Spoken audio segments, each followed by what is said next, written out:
ಎಲ್ರಿಗೂ ನಮಸ್ಕಾರ. ಮೊದಲನೇದಾಗಿ ಹೇಳ್ಬೇಕಂದ್ರೆ ಈ ಸಿನಿಮಾ ಒಂದು ಬೇರು ನಮ್ಗೆ ಹಾಕೊಟ್ಟಿದ್ದು ವಿಶ್ವಪ್ರಸಾದ್ ಸರ್. ನಾವು ಡಿಸ್ಕಸ್ ಮಾಡ್ಬೇಕಾದ್ರೆ ಯಾವ ತರ ಮಾಡ್ಬೇಕು ಅಂದಾಗ ಒಂದು ಐಡಿಯಾ ಅಂದ್ರೆ ರೆಗ್ಯುಲರ್ ಗಣೇಶ್ ಸರ್ ಹೆಂಗ್ ನೋಡಿದರೆ ಅದಿಲ್ದಿರೆ ಬೇರೆ ಏನ್ ಮಾಡ್ಬೋದು ಯೋಚಿಸಿ ಅಂದಾಗ ಈ ತರದ್ ಒಂದು ಐಡಿಯಾ ಬಂತು. ಬಟ್ ಗಣೇಶ್ ಸರ್ ಇದಾರಲ್ಲ, ನಾನು ಹೇಳ್ತೀನಿ, ಯಾವ ಪಾತ್ರ ಇದ್ರು ಅದ್ರ ಒಳಗಡೆ ತುಂಬ್ಕೊಂಡ್ಬಿಡ್ತಾರೆ. ನಿಮ್ಗೆ ಈಗ ಆನ್ ಸ್ಕ್ರೀನ್ ಅಲ್ಲಿ ನೋಡ್ಬೇಕಾದ್ರೆ ಹೆಂಗೆ ಕೂಸ್ಕೊಂಡ್ ಬಂತು, ನನಗೆ ನಾನು ಶಾರ್ಟ್ ತೆಗಿಬೇಕಾದ್ರೆ ಆಸ್ ಎ ಫ್ಯಾನ್ ಆಗಿ ನಾನು ಅಲ್ಲಿ ಖುಷಿ ಕಟ್ಟೇಳೋದಕ್ಕಿಂತ ಜಾಸ್ತಿ ಖುಷಿ ಪಡ್ತಾ ಇದ್ದೆ.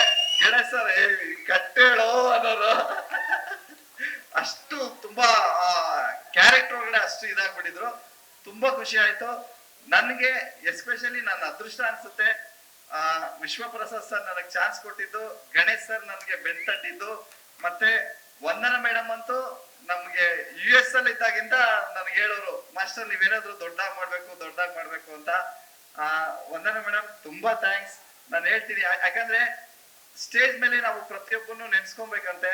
ಆತರ ನಾನು ಇನ್ನು ಏನು ಆಗದೆ ಇರ್ಬೇಕಾದ್ರೆ ವಂದನಾ ಮೇಡಮ್ ನನ್ಗೆ ಖುಷ್ ಮಾಡೋರು, ನೀವೇನಾದ್ರು ಮಾಡಿ ಮಾಸ್ಟರ್ ಅಂತ. ಅದ್ರ ಜೊತೆಗೆ ವಿಜಯ ಮೇಡಮ್ ನನ್ನ ಪ್ರತಿ ಹೆಜ್ಜೆಯಲ್ಲೂ ಜೊತೆಗೆ ನಿಂತ್ಕೊಂಡು ಏನೇನ್ ಬೇಕೋ ಅದೆಲ್ಲದಕ್ಕೂ ಹೆಲ್ಪ್ ಮಾಡ್ತಾ ಇದಾರೆ. Thank you so much. ಈ ಸಿನಿಮಾ ಬಗ್ಗೆ ಇಷ್ಟು ಮಾತ್ರ ಹೇಳ್ತೀನಿ, ಫ್ಯಾಮಿಲಿ ಎಂಟರ್ಟೈನ್ಮೆಂಟ್ ಸೆಂಟಿಮೆಂಟ್ಸ್ ವ್ಯಾಲ್ಯೂಸ್ ಏನೇನಿದೆಯೋ ಅದೆಲ್ಲ ಈ ಸಿನಿಮಾದಲ್ಲಿ ಇರುತ್ತೆ. ಗಣೇಶ್ ಸರ್ ಎಷ್ಟು ನಗಿಸ್ಬೇಕು ಅಷ್ಟು ನಗಿಸ್ತಾರೆ, ಎಷ್ಟು ವೈಬ್ರೇಷನ್ ಕೊಡ್ಬೇಕು ಅಷ್ಟು ಕೊಡಿಸ್ತಾರೆ ಈ ಸಿನಿಮಾದಲ್ಲಿ. ಫ್ಯಾನ್ಸ್ಗೆ ಈ ಸಿನಿಮಾಯಿಂದ ನಿಜವಾಗ್ಲೂ ಹಬ್ಬ ಇರುತ್ತೆ. Thank you so much.